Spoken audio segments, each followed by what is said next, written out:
Olá a todos, sejam bem-vindos ao nosso primeiro episódio do PodTech. Nós começamos com as lives e agora demos um pontapé para o nosso primeiro PodTech e o primeiro episódio. E é uma honra enorme estar aqui com vocês e estar aqui acompanhada da minha parceira, Eulália Pereira. Por favor, presente. Ok, pessoal, mais uma vez, bom dia. Muito obrigada por nos acompanharem sempre. Como a engenheira Vita já mencionou aqui, começamos com as lives e claro que as lives serviram de input para agora acrescentarmos aquilo que é o novo projeto, que são os podcasts, nomeadamente o podcast. Então, sintam-se à vontade de estarem sempre a acompanhar-nos. Vocês fazem parte daquilo que é a família Somos TI. E é isso, vamos para a frente. E engenheira Vita, para hoje que temos, por favor? Hoje falaremos sobre um tema muito atual e irrelevante. O nosso tema é o caminho da internet até Angola. Cabo submarino, transmissão e conectividade internacional. E para esta conversa temos a honra enorme de receber um especialista da área, que é o nosso convidado, o engenheiro Clementino Fernando. Por favor, engenheiro, seja bem-vindo e desde já obrigada por ter aceito o nosso convite. Ok, muito obrigado. O prazer é todo meu. Obrigado pelo convite. Cá estou, vamos a isso.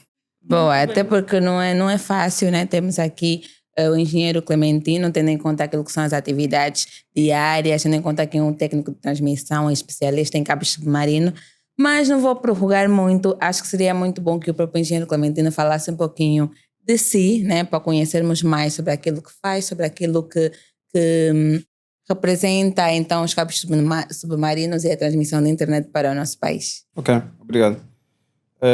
Meu nome é Clementino Fernandes, especialista em cabos submarinos. A minha trajetória praticamente começou como técnico de operação submarina, onde comecei a desenvolver o papel de técnico de operação, que é operacionalizar todo o sistema de cabos submarinos, a partir de uma estação de cabo submarino, que a gente chama CLS, que é Cable Landing Station em inglês. Mais tarde, passei como gestor de projeto de um cabo submarino que, por sinal, é 100% de Angola, okay? Que é o cabo que interliga Angola, Sangano, Brasil, Fortaleza, cabo de nome SAX, okay? Onde tive a oportunidade de participar em todo o processo da construção do cabo, desde a negociação para a seleção do fornecedor do sistema de cabos submarinos, desde a fase da inspeção da rota, que nós chamamos survey, okay? Desde a fabricação do cabo submarino, que envolve os repetidores, fibra óptica, suas armaduras, comissionamento, instalação e a produção em si do próprio cabo submarino, que até hoje é a nossa outra alternativa, que é um tema que vamos falar mais para frente. Eu acho que há curiosidade sobre isso.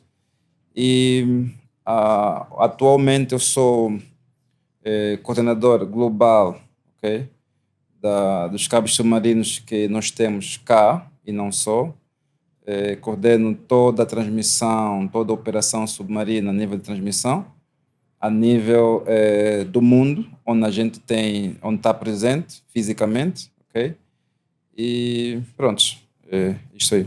Basicamente. Só uma curiosidade, engenheiro Clementino, em termos de formação, para quem, por exemplo, está agora a fazer a licenciatura e depois pretende também ser especialista, né, em cabos submarinos, aqui no país temos assim algum local, algum instituto onde podemos fazer essas formações ou temos simplesmente que buscar essas formações fora do país? Não necessariamente. Com a internet que a gente tem hoje existem muitos conteúdos na internet, ok? Conteúdos relevantes que todo mundo tem acesso e acesso free. Um dos requisitos principais é ter a formação em telecomunicações, porque aí o técnico tem uma visão geral daquilo que é as telecomunicações e depois cabe ao técnico focar-se, né, exatamente em comunicação ótica, porque nós não temos aqui um instituto ou uma universidade que dá uma formação específica de cabos submarinos. Okay? Existem empresas que são gestoras de cabos submarinos e, portanto, essas pessoas podem ser especializadas através de estágios, né? Nós, por exemplo, temos recebido estagiários em que, portanto, são formados em telecomunicações, ok? E queiram, de certa forma, focar-se ou especializar-se em cabos submarinos, e a gente dá uma oportunidade de fazer aqui uma apresentação básica, né? Ou genérica de como é que os cabos submarinos funcionam, como é que eles são compostos, e a partir daí, tanto o indivíduo pode, se quiser, não é? Se tiver um estágio acima do esperado ou com uma expectativa muito alta, pode então ter a chance de ser um dos quadros, né, dessas empresas que gerem cabos submarinos. Ok, boa. Que é algo muito específico, né? Infelizmente não temos isso nas universidades nem em cursos, em institutos, mas eles podem se especializar dentro das empresas. Mas de forma geral, na internet tem conteúdos extremamente esclarecedores de cabos submarinos e pronto. Em teoria, o indivíduo pode ter uma visão geral dos cabos submarinos e mais tarde, depois, se especializar-se numa empresa que realmente atua neste ramo. Já agora, Engenheira Vita, só um minuto, porque de certeza que poderão ter estudantes também a acompanhar o nosso podcast. Gostava de saber, quando diz nós, né, nós, empresas, é possível citar algumas, nem por isso seria possível dar algumas luzes, né, Claro. para essas pessoas poderem procurar estágios e poderem ficar mais por dentro daquilo que são esses programas de estudos? Exatamente. Bem, por hoje, em Angola, existem duas grandes empresas que são operadoras de cabos submarinos, Angola Cables, okay, e Angola Telecom. Angola Cables é detentora de 3 cabos submarinos, nomeadamente o WAX. O WAX é o cabo submarino que está no oeste de África, não é? Que interliga a África do Sul, passando pela Namíbia, Angola, Congos, Nigéria, Ghana, etc. São 14 países em África e 2 países na Europa, chegando até Portugal e terminando em Londres. Angola Cables tem um outro cabo que se chama SAX, que é o cabo que interliga Angola-Sangano, okay? Fortaleza, Brasil, e Angola Cables tem um outro cabo que é um consórcio também, que é o Moné. O Moné sai de Santos, Fortaleza, e termina em Boca Raton, que é Estados Unidos da América. Portanto, são essas duas empresas. A Angola Telecom tem o SAT-3, okay? É o primeiro cabo submarino em Angola. Certo. Então, são essas duas principais empresas que gerem cabos submarinos, e os estudantes que estiverem interessados são essas empresas que eles deverão se dirigir. Ok, boa. Muito bem. Estudantes, fiquem atentos. Exatamente. Muito bem. E entrando já naquilo que é a internet, nós sabemos que para enviarmos mensagens, o vídeo ou fazer chamada, há um caminho enorme que esses dados percorrem. Sim. E que são cabos submarinos. Sim. Então, muito antes de nós, já entrando naquilo que é o nosso tema de hoje, né, cabos submarinos, transmissão, o que é, na verdade, um cabo submarino? Bom, um cabo submarino, é importante sempre frisar que existe uma ideia muito vaga, né, quando se fala de cabos submarinos. É importante sempre referir que cabo submarino, existe cabo submarino de energia e cabo submarino de telecomunicações. Eu acredito que aqui a pergunta é cabo submarino de telecomunicações. Exatamente. Cabo submarino de telecomunicações é um cabo de fibra óptica, okay? É um sistema composto por repetidores, fibra ópticas, proteção de aço, alumínio e plástico. Portanto, é um cabo responsável para interligar países, continentes e províncias, por exemplo, né? Existem os cabos internacionais e os cabos domésticos. Os cabos domésticos, cabos submarinos de telecomunicações domésticos, são aqueles que interligam províncias, regiões, através do mar, não é? Portanto, o cabo submarino instalado no fundo do mar e ela tem a missão, ou tem como missão, se assim posso dizer, de garantir a transmissão, não é, submarina ou a ligação entre estes dois pontos. O internacional é o que eu já frisei há pouco tempo. O AXE, por exemplo, é um cabo Exatamente. internacional porque interliga países, ok? E continentes, ok? Ele interliga países em África e interliga dois continentes, África e Europa, ok? E hoje em dia, diria 90%, 95% do tráfego de internet é processado através dos cabos submarinos no mundo. E 5%, o resto disso é via satélite. Quase nada. Portanto, E Angola não está atrás disso, né? Estamos a avançar também. claro. Nós, hoje, Angola tem, né, fisicamente, tem 3 cabos submarinos, SAX, WAX e SAT-3, mas Angola Cables em si tem um terceiro, ou seja, tem um terceiro que acaba por se interligar, não é, no Brasil com o cabo que vai para a América do Norte, né, conectando a América do Sul, dando então uma rota alternativa ao Hemisfério Sul. Ou seja, hoje para chegarmos até ao Atlântico Norte, ou seja, aos Estados Unidos, onde nós temos os nossos maiores data centers, nós damos uma volta muito grande com uma latência muito alta. Portanto, de forma a diminuir essa latência, Angola Cable tem um caminho alternativo. Em vez de ir para a Europa e depois da Europa subir para os Estados Unidos, tu fazes o caminho mais curto. Vais sair de Angola para o Brasil até os Estados Unidos, com uma latência de 100 e pouco milissegundos, né? Ok. Pronto, Muito bom. É muito reduzido. É muito interessante, muito interessante. A engenheira tem a segundo. Mas como é que é feita essa ligação entre cabos submarinos e terrestre? Bem, os cabos submarinos, em primeiro lugar, eles têm as estações terrenas, que chamam de CLS, onde nessas estações têm os equipamentos terminais, como o equipamento WDM, okay, que são SLTs, Submarine Line Terminal Equipment. Esses equipamentos, eles variam, porque em função ao vendor, ok? Existem vários fornecedores desses equipamentos, Alcatel, a Ciena, Huawei, etc., Nokia. Temos os PFEs, né, que são Power Feeding Equipment, são os equipamentos responsáveis por alimentar os repetidores no fundo do mar. Então, todo o cabo submarino, todo sistema de cabo submarino tem um ponto A e um ponto B, ok? A partir da CLS, que é na estação submersa, existem, depende do sistema, tem os sistemas que têm CLS, que estão distanciados dos data centers, porque o objetivo é que os clientes, os maiores clientes, que são os provedores de telecomunicações nacionais, tenham acesso ao conteúdo dentro da CLS. E para aquelas estações que não têm o data center dentro da CLS, como, por exemplo, é o caso de algumas estações, que eu não preciso mencionar a empresa, nós chamamos isso de backhaul, não é? Backhaul, nós temos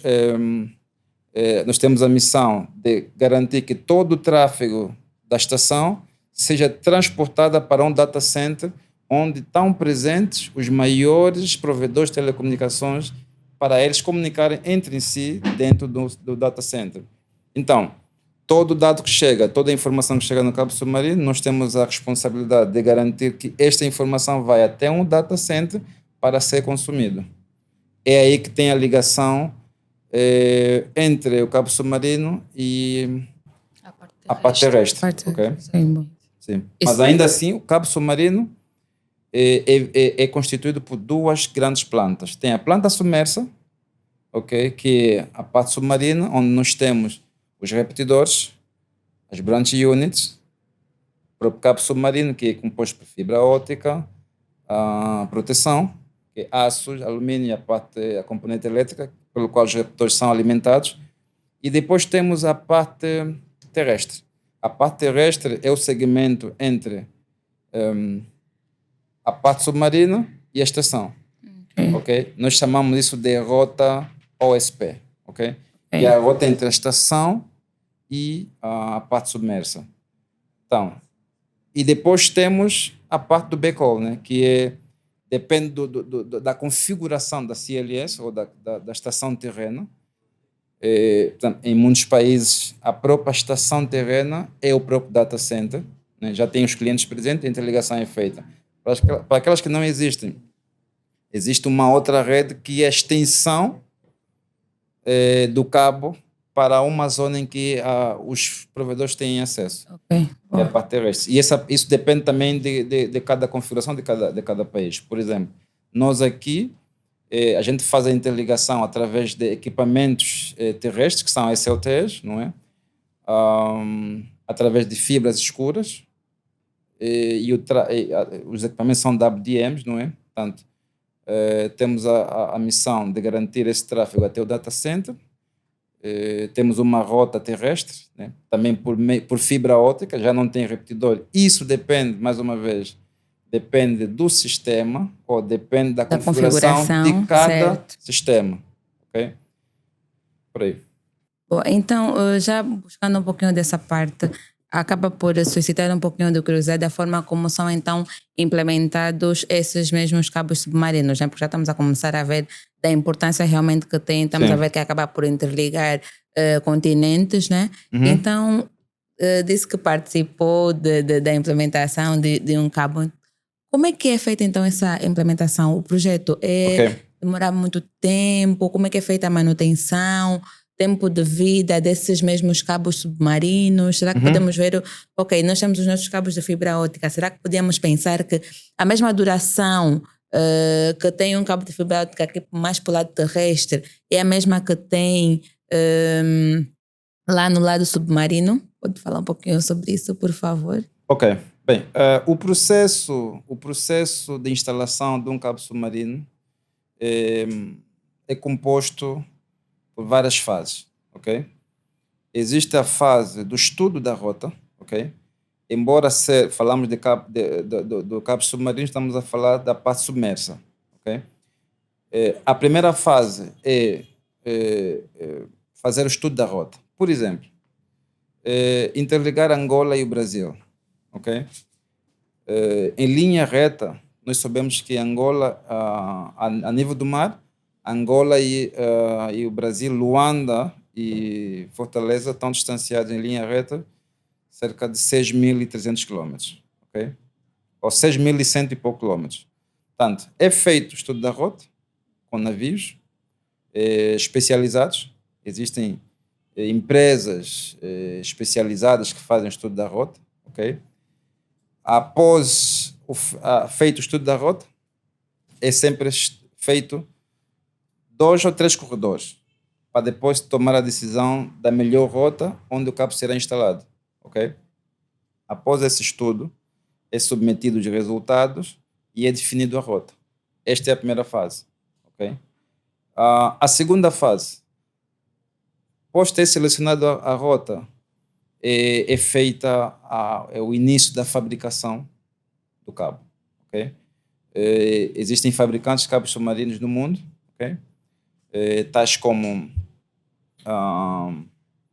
Alcatel, TE, que é uma empresa americana, temos a Huawei, temos a NEC, que é a NEC, empresa japonesa. Portanto, essas empresas, depende da empresa pelo qual for selecionada para ser o fornecedor do sistema, inicia a fabricação do cabo submarino. O cabo submarino é fabricado de acordo com o resultado do survey. Por quê? Porque no fundo do mar existem muitas particularidades. Boa. Okay? É mesmo chegar aí. Em águas rasas, em águas rasas, o cabo é enterrado, se possível. Okay? Temos zonas rochosas onde o cabo não pode ser enterrado, não tens como enterrar um cabo em zonas rasas, ok, em zonas rochosas, desculpa, e existem profundidades que a gente considera de 0 até 1.800 metros, é considerado como zonas rasas, né? Em inglês é shallow water.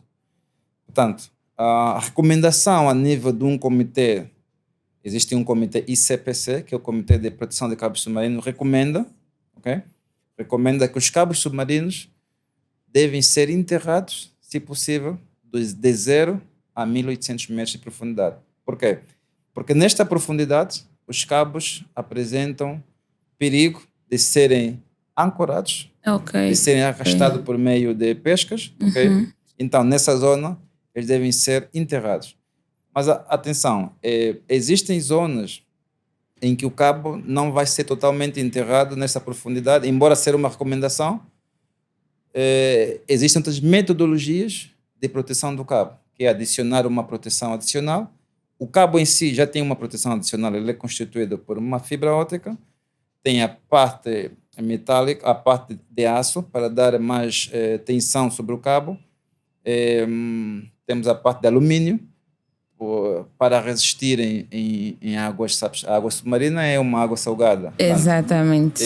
Para garantir, então, o tempo de vida útil do cabo submarino, que são 25 anos. São 25 anos, ok. Pois, 25 anos no mínimo, ok? Não significa que após os 25 anos tudo termina. Ok. Isso é uma garantia dos fornecedores de cabos submarinos. Então, após a fabricação do cabo, o cabo é fabricado de acordo com os desafios encontrados no fundo do mar. Ok. Portanto, para esta zona, ele vai fabricar o cabo duplamente armado. O cabo pode ser simplesmente armado, que é uma única armadura. Pode ser duplamente armado, são 2 armaduras. Torna ele mais rígido para resistir àquilo que são os desafios que foram encontrados no fundo do mar. Ou então podem ser adicionados tubos articulados, que é uma proteção que é instalada extra em cima do cabo, ok? Então, após a profundidade acima dos 1.800 metros de profundidade, o tipo de cabo muda, ok? Mediante também o tipo de desafio que foi encontrado no survey, ok? Os cabos podem ser sem proteção, que chamamos LW, lightweight, okay? Que são instalados em águas profundas. Em águas rasas são os cabos duplamente armados ou simplesmente armados, que são os cabos SA ou DA. Okay? O D de duplo, o S de single, que é simplesmente armado. Então, normalmente os cabos no fundo do mar os cabos estão distanciados. Existe uma distância entre 100 a 90 quilômetros, onde são colocados os repetidores, porque para garantir uma transmissão a longa distância, mas estamos a falar 6 mil quilômetros, tu tens repetidores entre mais ou menos 80, 100 quilômetros, ok? Só para terem noção, o SACS tem 72 repetidores, onde o span loss entre os repetidores são de 80 a 90 quilômetros. Pois, os repetidores são fabricados também de acordo com o resultado do survey, porque nós, à medida que se faz o survey, tu encontras as temperaturas da água no fundo do mar alteram, tem temperatura muito negativas e temperaturas mais quentes, mais frias. Então, tudo isso, o cabo é fabricado de acordo com o resultado do survey. Ok? Então, após a fabricação, o cabo é montado em fábrica, tem etapas de testes. Os testes são feitos, ok, em fábrica. Após esses testes que são feitos em fábrica, é simulado uma montagem do cabo completo, ok, que nós chamamos o assembling test. Okay? Bem interessante. Exatamente. É feito a montagem em fábrica. As fábricas já estão preparadas com essas infraestruturas, ok, que permite que o cabo seja interligado antes de ser colocado no mar, para garantir que as configurações, as características do cabo e aquilo que é a performance do cabo que foram desenhadas são primeiro testados em fábrica antes de serem lançados no mar. Okay? Após isso, o navio sai da fábrica com o carregamento do cabo. Okay? Tem o cabo, o navio é um navio muito grande. Okay?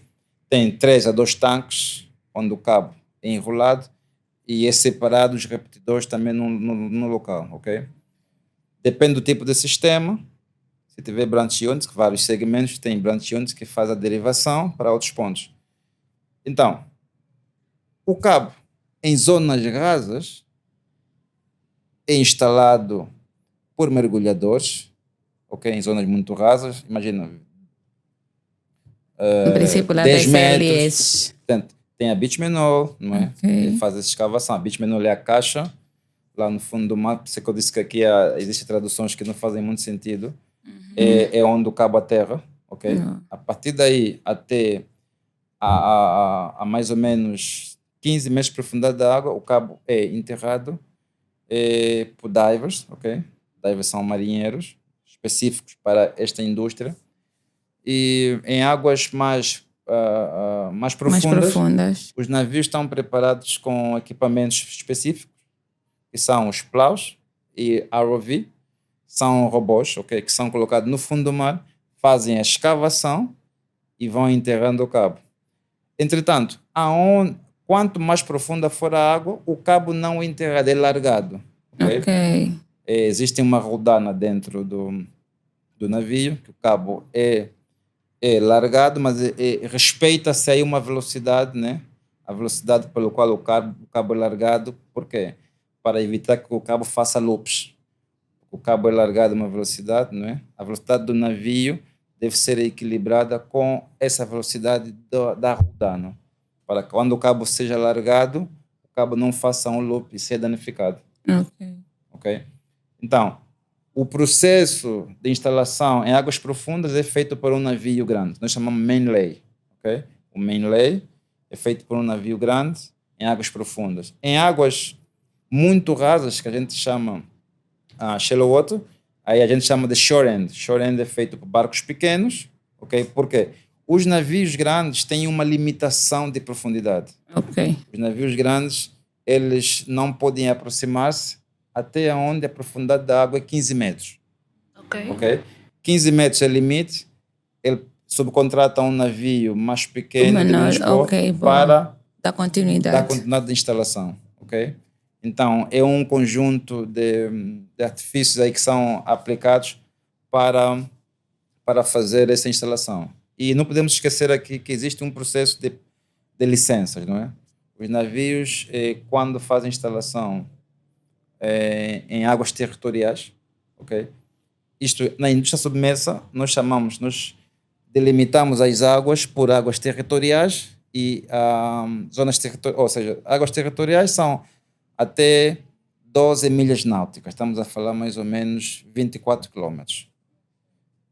Até 24 quilômetros são águas territoriais. 200 milhas náuticas, estamos a falar mais ou menos em 340 quilômetros, que é a ZEE, Zona Econômica Especial. Exclusiva, desculpa. Zona Econômica Exclusiva. Significa, toda a instalação de cabo submarino que é feita nesta região, nesta delimitação, até a ZEE, devem ser autorizadas qualquer operação. Por quê? Porque é aí da soberania do Estado. Okay? O Estado tem uma soberania sobre esse leito marítimo. Significa, temos que ter com a nossa autoridade marítima, que são o INPA, o ISMA e a Marinha de Guerra, okay? São eles que monitoram essa delimitação. Okay? O navio, ao fazer a instalação, primeiro deve chegar até o nosso porto, deve fazer é feita uma inspeção pela nossa pelos nossos órgãos reguladores, sim. Reguladores, não é? Tem a nossa imigração, porque aí vêm estrangeiros, técnicos estrangeiros que instalam. Temos que cuidar é verificar toda a documentação, o que é que o navio está a carregar, etc. E é dado uma licença de operação de acordo com o tempo de instalação que eles precisam na zona. Portanto, após o termo imagina que estende-se, né, o período de instalação, vamos ver, um mês. Então deve ser feita uma solicitação para estender aí o tempo da licença para poder continuar com as operações. Mas quanto tempo é que leva mais ou menos a instalação de cabo submarino? Bem, considerando, em média, um cabo submarino pode ser instalado, pode ser construído. Quando eu digo construído, é respeitar os vários processos. Ok. Pode ser construído, em média, em 2 anos. Ok? Respeitando outros processos. Para além do survey que eu disse, existe um processo anterior da survey que é o DTS. DTS é o Desktop Study. Desktop Study é assim: eu quero instalar um cabo submarino. O que eu faço primeiro? Eu idealizo, não é? Quero conectar Angola e o Brasil. Ok. Como é que eu faço? Vou para o computador, conforme o nome sugere, Desktop Study, eu vou coletar informação sobre os 2 países. Ok? Primeiro, qual é a estação, qual é o ponto em Angola em que eu vou fazer a instalação do cabo submarino? Luanda, Benguela, ok? Não tem que ser na costa, obviamente. Cacoaco, em Luanda, em Cacoaco, Sangano, Cabo Ledo, tanto. Isso é um desktop study. Tanto, como é que é a zona, como é que é a população em Sangano, em Cabo Ledo, ou em qualquer desses pontos que eu queira escolher como a minha CLS. Um estudo de viabilidade, né? Sim, é feito um estudo. É feito um estudo, ok? Esse estudo, tu tens que saber a zona onde você vai escolher para instalar para construir a tua CLS, que é o o Cable Landing Station. Exatamente. Tens que saber se é uma zona que tem atividade pesqueira, ok? Se é uma zona, por exemplo, que tem uma população, tem infraestrutura, XYZ. Tanto, como é que é o solo naquela zona. Isso tudo representa um risco para um cabo. Tu não vais construir uma CLS, tanto numa zona em que tem degradação a nível do solo, não é? Que daqui a algum tempo vais ter até a tua estação degradada por conta destas alterações do solo, não é? Portanto, isso é desktop study. Informações, quais são as atividades, tudo isso. Isso é feito, essas informações muitas já existem, ok? Eu chego em Angola, pergunto, como é que é Sangano? Eu faço um documento, monto um documento desktop study. Portanto, como é que é, qual é o sistema de climatização da nossa zona, ok? Isto é importante na instalação. Como é que se movem as correntes? Por exemplo, imagina que eu escolha Sangano. Quais são os períodos em que as correntes se movem de um lado para o outro? Quais são a melhor altura do ano que tem melhor situação climática no mar, né? Menos ondas, sim. O mar mais estável, estás a ver? Visibilidade no fundo do mar, porque imagina, tu estás fazendo uma instalação no fundo do mar. É importante que haja visibilidade. Portanto, essas informações devem constar num desktop study. Portanto, isso é um processo. Só para terem noção, desktop study é um documento muito grande, chega a ter mais ou menos 800 páginas. É muita informação. Muita informação desta sim. já existe nas nossas bases de dados. Okay? Após isso, eu nem estou a incluir aqui o processo de seleção do fornecedor, porque eu depois eu tenho os meus requisitos técnicos, né? Eu quero um sistema XYZ e, entretanto, com essas características, ok? E tudo mais. Então, após esse processo, ok? Passamos para o processo do survey. Após o término do survey, passamos para o processo da construção dos equipamentos, fabricação, aliás, dos equipamentos, né? Que são compostos, que compõem um cabo submarino. Após a fabricação, durante a fabricação, existe o processo de teste em fábrica, ok? Após esta fase, existe o processo de instalação. Atenção, instalação. Já tenho o cabo submarino fabricado, está na fábrica, e eu pego o cabo e começo a instalar. Esse processo de instalação dura mais ou menos, depende da distância. Estamos a falar, por exemplo, nós temos cabos que têm 14 mil quilômetros de distância. Temos cabos que têm 6 mil quilômetros. Depende da distância do sistema, ok? Do comprimento do sistema. Nós chamamos comprimento do sistema. Então, para um sistema mais ou menos com um comprimento de 6.200 km, como é o SAX, estamos a falar um tempo de instalação mais ou menos de 6 meses. Nesse Ok? caso, eles ficam no mar durante 6 meses. Sim, mas são várias fases. Porque a Ok. fase de instalação é considerada a fase do main lay.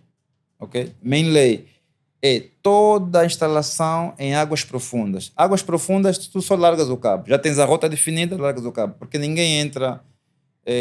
os navios, os marinheiros não entram a 6.000, 5.000 metros de profundidade. Estamos a falar 5 quilômetros de profundidade para baixo. Então fundo do podemos mar. dizer que eles começam pelas águas profundas e depois vão para as águas mais rasas? Depende. Ok.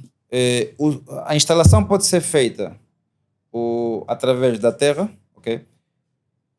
Nós chamamos shore-end, ok? O shore-end é um navio mais pequeno, chega com cabo e lança o cabo até a beach menor. Beach menor é a zona da praia, né? Aí na Ok, areia. sim, ok. É constituída uma caixa onde é colocado Puxa o para lá. cabo submarino, ok? Esta é o shore-end.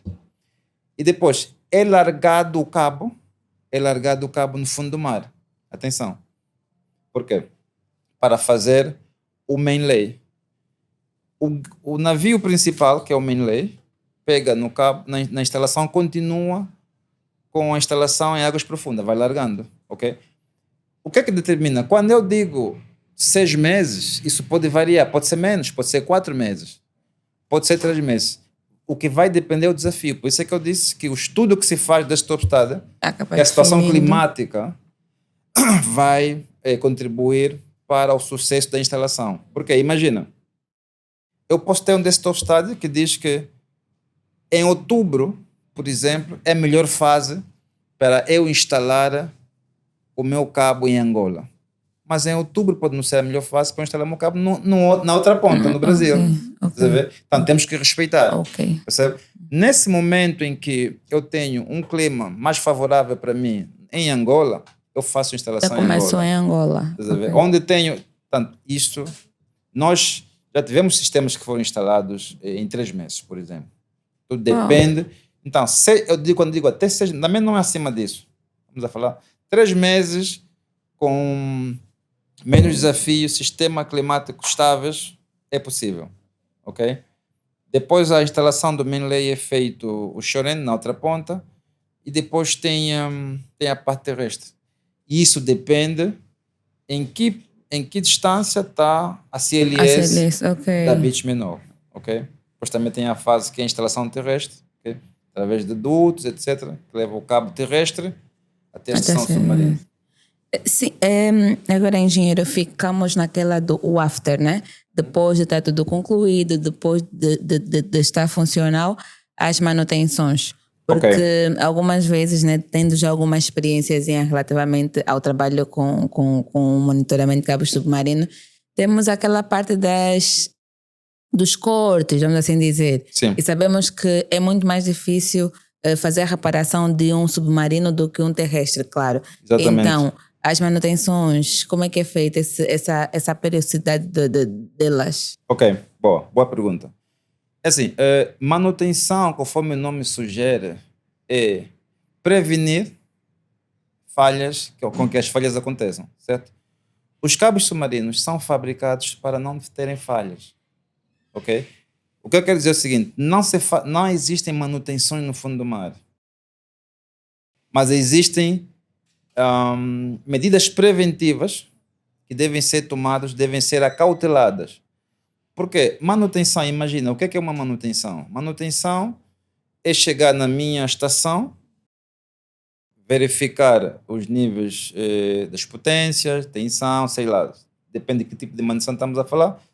Em cabos submarinos, as manutenções são feitas de formas visuais, né, que é visualizar ou identificar, verificar a temperatura pelos quais os equipamentos estão instalados, verificar o nível das performances, okay? Dos SLTs, dos PFs que alimentam os equipamentos no fundo do mar. Isso é feito semanal, diário, mensal. Agora imagina, um cabo submarino, a manutenção é feita de uma forma muito diferente, que é o seguinte, após a instalação do cabo submarino, existem medidas preventivas que é a zona em que eu defini como a minha... onde o meu cabo vai aterrar, né? Normalmente deve-se seguir aquilo que chamamos de recomendação de proteção de cabo submarino. Para além da proteção sobre o cabo, deve ser definido um corredor, ok, marítimo, e garantir que não haja pescas na zona. Isto é uma manutenção preventiva, ok? Temos farolins, que é o sistema de boia, né, sinalização marítima. Nós chamamos de sinalização marítima. É instalado um farolim em terra, direcionado ao mar, no corredor pelo qual está instalado o nosso cabo, sobretudo em águas rasas, e é feito um sistema de abalizamento com boias, ok? Onde os navegadores da indústria submarina já percebem que naquela zona não se pode fazer nenhuma operação marítima, seja pesca, seja ancoragens, etc. Ok? Existe outra coisa que a gente chama AIS. AIS é uma antena que é instalada na CLS, na estação submarina. AIS é um sistema de comunicação entre os navios. Monitora o tráfego. Os navios comunicam-se entre si através de um sistema AIS. E nós também na estação nós temos essa antena. O que é que eu quero dizer com isso? Nós conseguimos monitorar em tempo real os navios que passam sobre o nosso cabo. Ok? O nosso cabo está em águas rasas e está em águas profundas.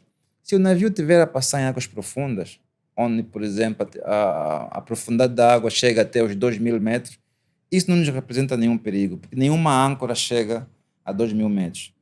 Mas se o navio estiver a navegar no corredor em que a gente definiu como área crítica, ok? Imagina, existe um corredor. Estamos em Sangano, tem um corredor específico que é a área crítica. Aí o nosso cabo não está enterrado, está exposto. Está numa zona rochosa e está exposto. Significa uma ancoragem ou uma pesca ao arrasto pode danificar o cabo. Então, nós, através da nossa antena, AIS, nos monitoramos e a gente identifica que o navio está parado. Nós conseguimos saber quando é que o navio está em movimento e quando é que está parado. A gente liga para os reguladores marítimos, que podem ser se falar Navy em inglês, Marinha de Guerra ou IMPA ou ISMA. Okay? E eles imediatamente entram em contato com o navio porque a partir do AIS ele dá a informação do navio, a bandeira do navio, o tipo de navio, seja pesqueiro, seja navio de carga, etc. Mas também temos aquilo que a gente chama aquelas operações de vandalismo, né? Não sei se eu digo vandalismo, mas são navios que praticam a pesca, eles desligam a antena para não serem monitorados. Ok, principalmente pesca é legal, né? É illegal activity, ok? Sim, ok. Esses que desligam a antena para não serem monitorados, esses, por sua vez, dificilmente são monitorados. Ok. Dificilmente são monitorados. Esses podem chegar e cortar o cabo através de ancoragem ou pesca ao arrasto, ok? De acordo com a natureza da instalação do cabo, como o cabo foi instalado e o quão exposto o cabo está. Okay? Então, manutenção é o quê? É toda essa metodologia de proteção, é cable awareness. Cable awareness é o quê? Todos os anos nós temos a missão de falar com os pescadores da zona em qual o nosso cabo aterra, ok? Com todo o pessoal que navega naquela zona. A gente fala, explica que nós temos aqui uma infraestrutura crítica, ok? Que não pode ser danificada de alguma forma e que eles não devem praticar aí atividades pesqueiras, ok? Muito menos fazer ancoragem na zona. Isto deve ser feito regularmente. Ok. Então, a manutenção é isto. Manutenção é isto, é prevenir. Agora, mencionei em corte. O corte pode ser ocorrido de duas formas. Força maior normalmente é o quê? Portanto, nós temos aqui uma situação do Congo Canyon. Vocês já ouviram falar Congo Canyon? Sim, Congo Canyon é um corredor, né? É o rio, é as correntes do rio no Congo, ok? Que arrastam-se até o mar. Mas são correntes muito fortes, correntes turbinadas. Estas correntes acabam por arrastar cabos submarinos. Já tivemos 2 cortes no Axe, 2 ou 3 cortes que foram causados por correntes turbinadas do Congo Quênia. Isto é um fenômeno natural. Ok? Isto é força maior. Então, os cabos podem ser cortados por fenômenos naturais que são o que eu já acabei mencionando, terremotos, etc. Exatamente, ok. Ou por terceira parte, não é? Que nós chamamos em inglês third party aggression, né? Que é navios que fazem ancoragem, pesca ao arrastão, etc. Então, quando o corte ocorre, nós monitoramos, nós temos equipamentos dentro das estações, pelo qual monitoramos, para além do tráfego, o cabo em si, a continuidade do cabo, ok? Engenheiro, só não cortando, mas pegando mesmo essa parte, porque eu também quis. Sabemos todos que é uma loucura até o Ox com um corte. Sim. Sabemos que fica mesmo muito complicado. E muitas vezes é aquela de. Estamos à procura ainda da zona do corte. Acabou de falar aqui que tem vários mecanismos de monitoramento. A minha questão fica. Não tem alguma ferramenta que dá assim com alguma exatidão? Tem. É no sítio X, vamos avançar, é do tipo, o Ox está em baixo e em uns minutos já sabemos, é no local tal. Não, num minuto não necessariamente, porque assim, um corte pode ocorrer de 2 formas. Ele pode ser uma shunt fault. Shunt fault significa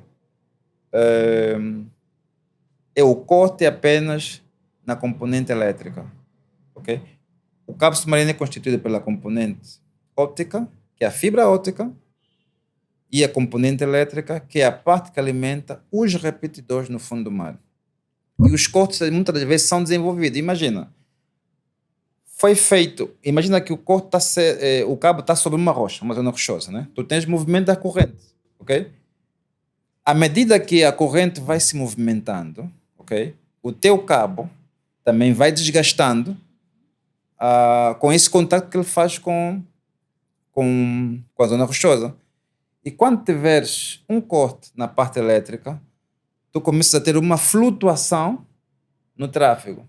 Aí tu não sabes exatamente onde é que está o corte. Porque assim, as shunt faults, elas desenvolvem e depois evoluem para cortes.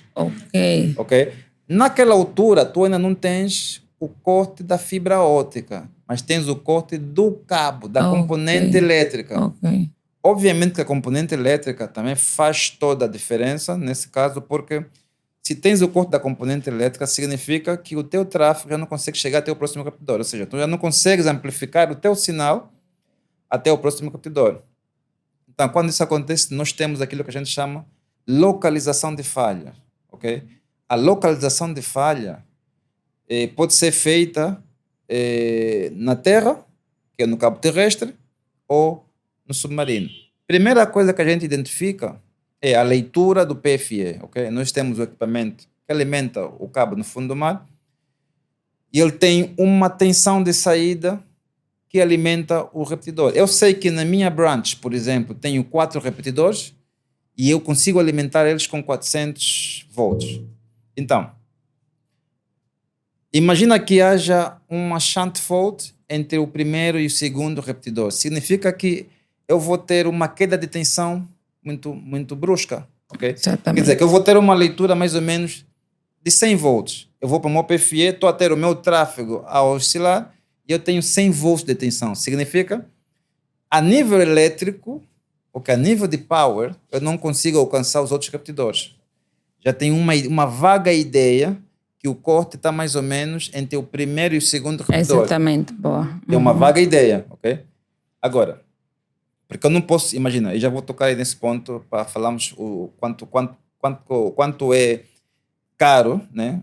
Chamar um navio e dar uma zona do corte de forma errada. é mais tempo que o navio fica.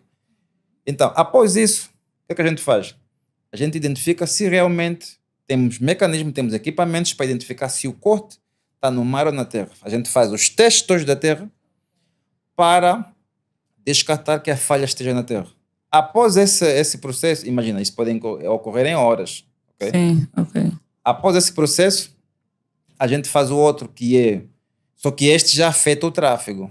Okay? Este já afeta o tráfego. Que é, a gente é forçado a desligar o equipamento para rodar um teste de OTDR. Nós chamamos COTDR. Ok. Porque o equipamento, para os técnicos que estão a ouvir o podcast, o OTDR é um equipamento não coerente. É um equipamento que faz a medida da fibra óptica, né, a medida da falha, ou seja, é enviado um pulso de luz que devolve, reflete a distância. Portanto, não pode ter componente ativa no meio. Imagina, nós temos uma fibra de Sangano até Luanda, não tem nenhum componente ativo. Se eu desligo a fibra para fazer o teste de OTDR, não tem nenhum componente ativo. No submarino, tu tens o componente ativo, tu tens os repetidores. Os repetidores são componentes ativos. Então, eu tenho que fazer isso através do SLTE, conecto o meu COTDR e rodo o meu COTDR. Ele me devolve a distância, não é? Eu tenho referências do COTDR que foi rodado no início do comissionamento. Eu sei que o meu segmento deve me devolver mais ou menos, um exemplo, 400 km.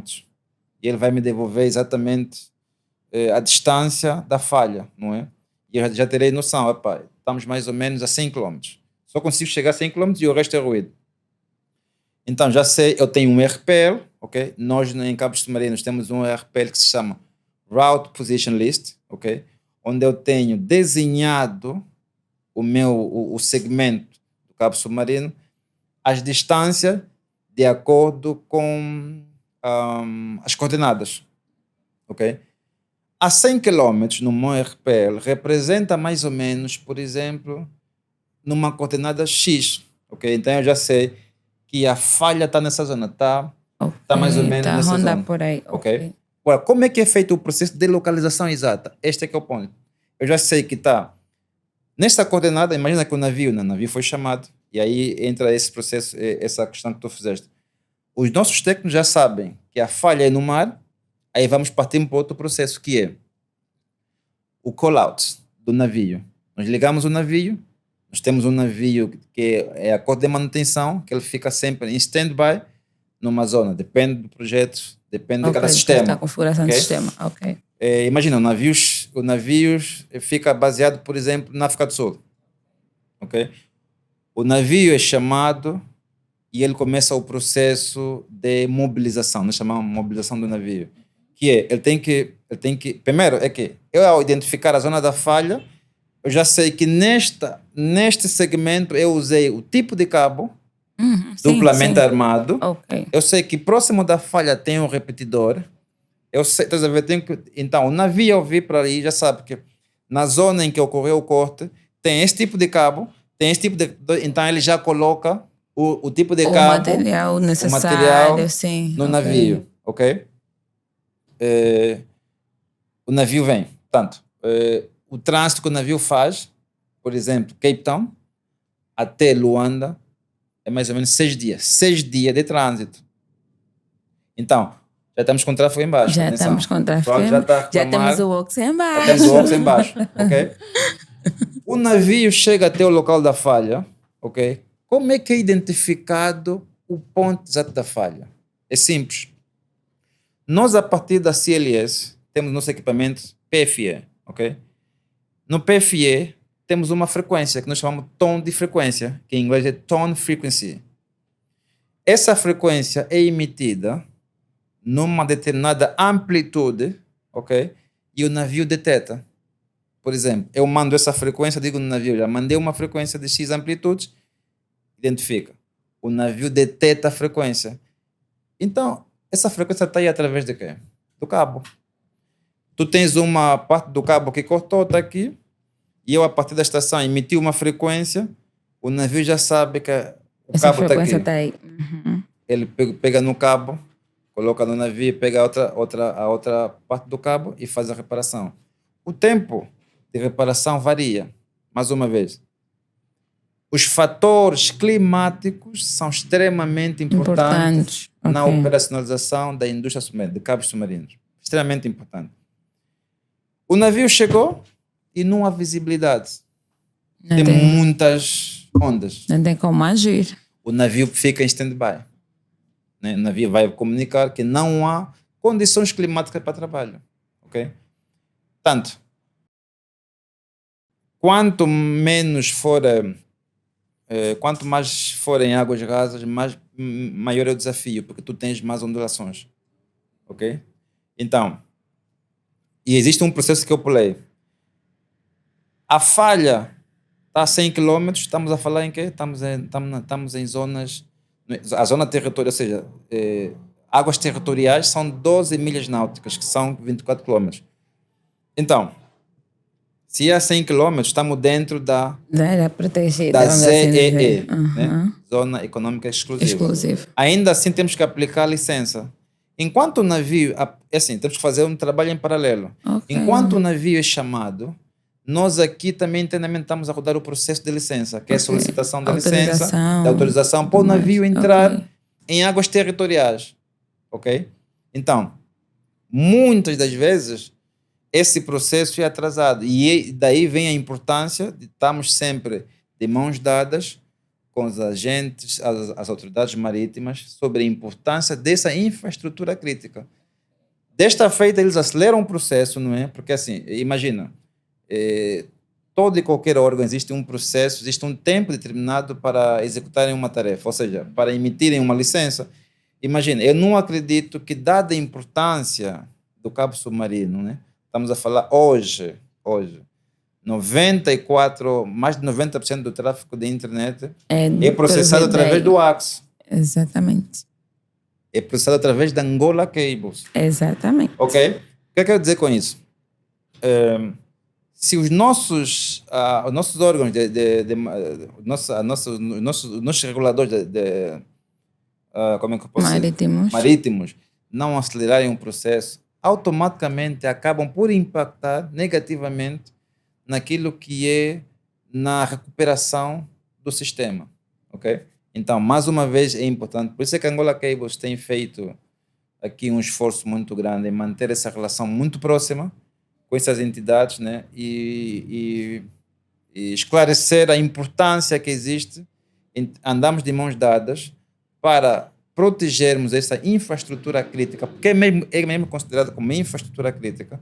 Qualquer falha, o país fica... Aquele é um blackout nas telecomunicações. Vocês já sentiram isso? Exatamente. Sim, acho que... Acho que muita gente não tem noção disso. Exatamente. Sim, então, sim. tipicamente, se tudo correr bem, licença a tempo, situação climática também em dia, estamos a falar mais ou menos 10 dias de reparação, 10 dias efetivos, excluindo o trânsito, excluindo o tempo de loading. Loading significa carregar os spares, né? Ok. Mobilização, isso pode levar 2 dias. Só o loading, mobilização leva 2 dias. E outra, temos também que ter muita sorte, eu digo sorte, porque os navios pelos quais nós temos os contratos de reparação, estes navios também têm contratos com outros cabos submarinos, naturalmente. Imagina que na altura do corte, o navio específico está já atender outra situação. Atender uma outra reparação. Sim. Tem que esperar. Não tem outra saída. Ok? Então, o tempo de reparação depende de vários fatores. Disponibilidade do navio, situação climática, permits, que são as licenças, e tudo mais. Ok? Então, se tudo estiver normal, navio disponível, permits, situação climática ok, estamos a falar desde o loading, trânsito, etc., 20 dias, 22 dias. Ok? Ok. Portanto, o custo médio de reparação de cabos submarinos ronda entre os $500 mil, $500,000. Oi, engenheira Vitor. E o custo para fabricar o cabo? Ok. Um sistema de cabos submarinos pode ser adquirido de 2 formas, não é? Existem aqueles projetos que nós chamamos turnkey, ok? Turnkey Project é aqueles projetos que tu compras os sistemas fabricado assim. Turnkey significa, eu quero um cabo submarino entre Angola e Brasil, ok? Quanto é que custa? Ele vai fazer o breakdown. Ok. Ele vai dizer, esse cabo vai custar 100 milhões de dólares, ok? 100 milhões de dólares. E o que é que compõe esses 100 milhões de dólares? Ele vai detalhar, vai fazer o breakdown. Ok. 100 milhões de dólares significa, o cabo custa, em média para ter noção, um cabo submarino, quanto mais armado, mais caro. Ele é vendido por quilômetro, ok? Ok.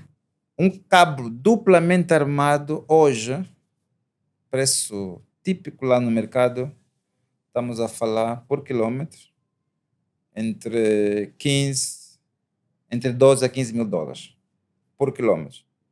Faça aí um cálculo, só o cabo submarino, estou a falar armado, porque o cabo ele é vendido pelo tipo do cabo.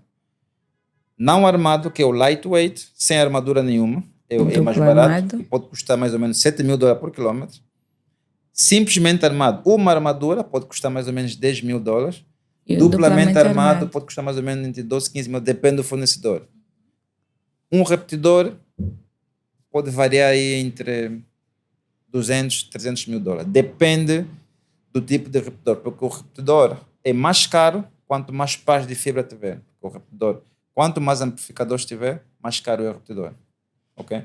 Um repetidor com 4 pares de fibras tem 8 amplificadores, porque é amplificador em cada direção, não é? São 4, um par de fibras, são 2 fibras, representa 2 amplificadores. Então, quanto maior for o teu par de fibra, mais caro é o repetidor. Temos, exatamente. Okay?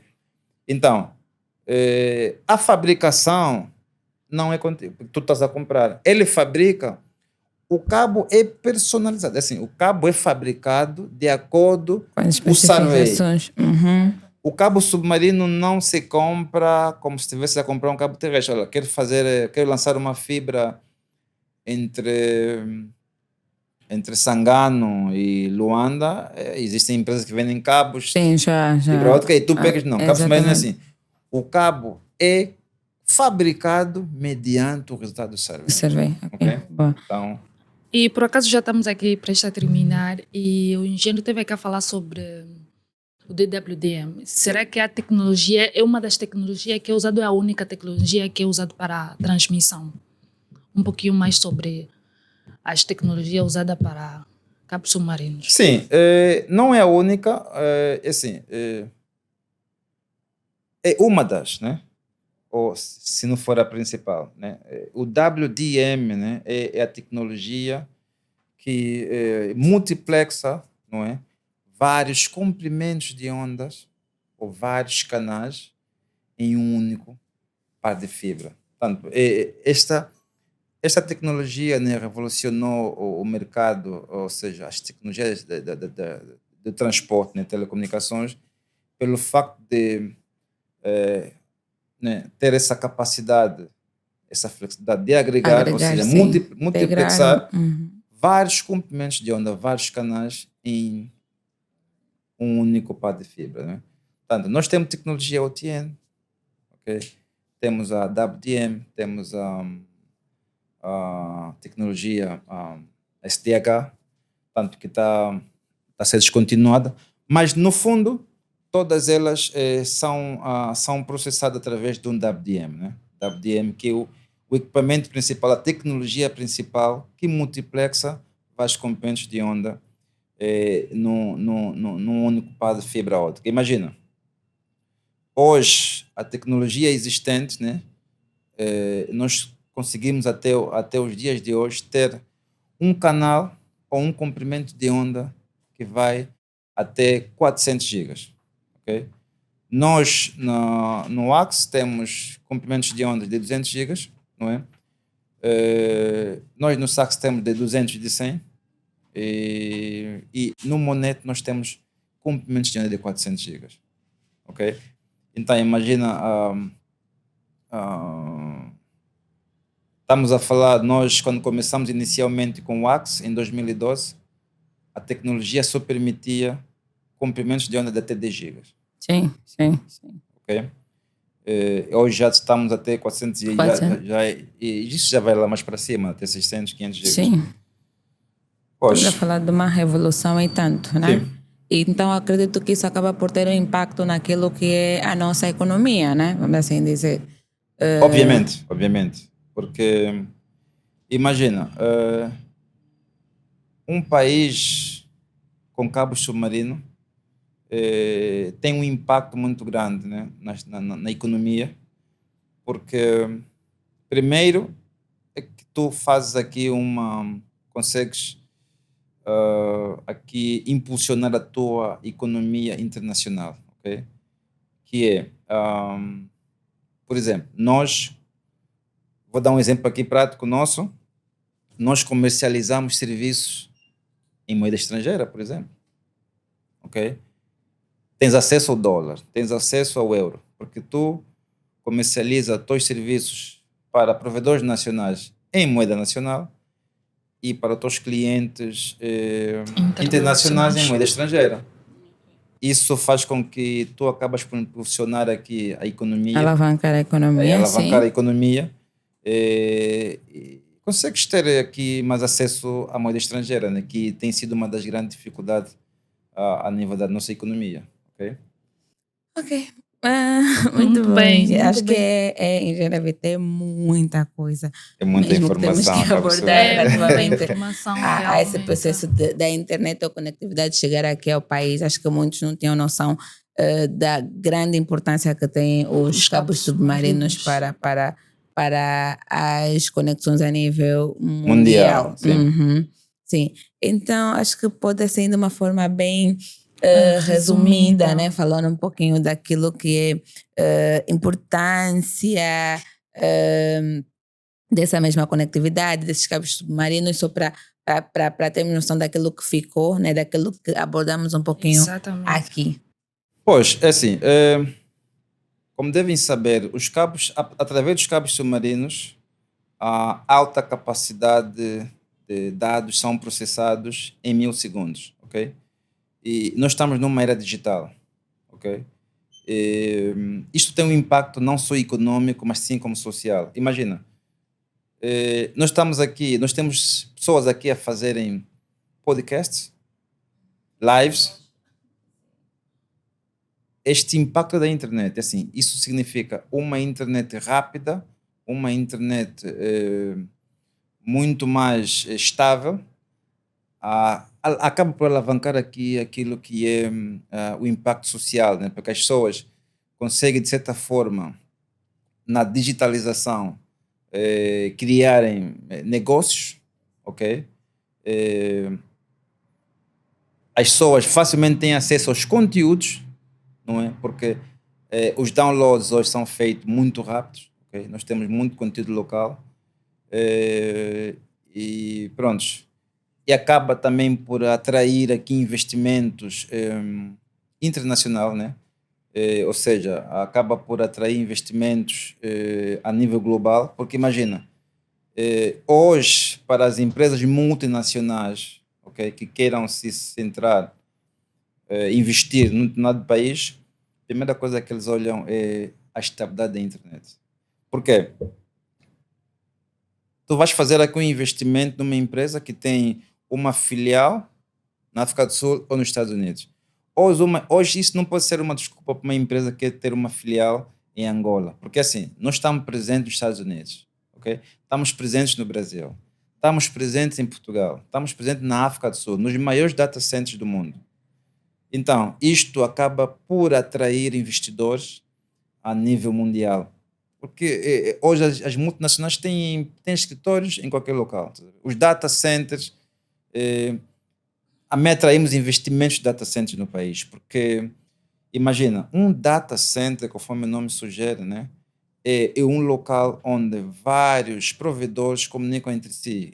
Tu tens aí conteúdos centrados e tu vendes vários serviços. Mas para isso, tu tens que ter cabos submarinos estáveis, né, e redundantes, não é? Hoje, infelizmente, nós estamos temos uma dependência de um único cabo submarino.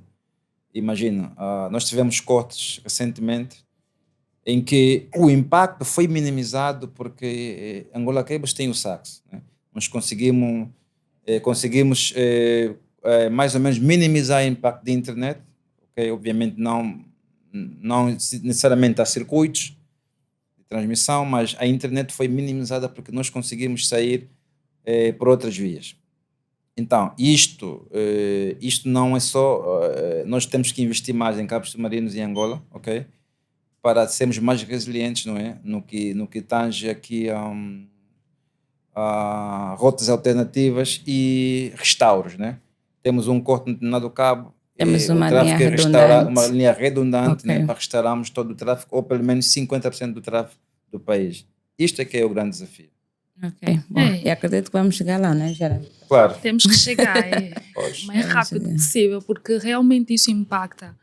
Porque eu tive aqui a pensar, imaginemos se tivéssemos uma falha nos cabos submarinos, nos 3 cabos submarinos que nós temos, que é o OX, SAX e SAT3. Como é que ficaríamos? Ficaríamos isolados. Angola ficaria sem internet. Sim, assim, obviamente que também não devemos pensar desta forma, né?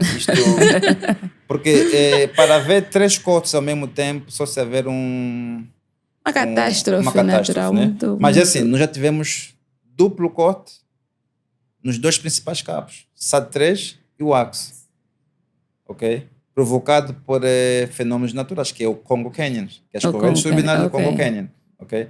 Mas ainda assim, conseguimos garantir a conectividade de internet através do SAX, ok? Agora, pensar ter todos os cabos cortados, isto é algo que devemos bater na madeira, mas pronto. Sim, não vamos nem pensar por aí. Exatamente. Ok, boa. Muito bem, foi realmente muito interessante nós termos essa conversa. Eu acho que necessitávamos mesmo desta conversa, porque muita gente não sabe como é que nós temos acesso à internet, como é que a internet chega até aqui em Angola.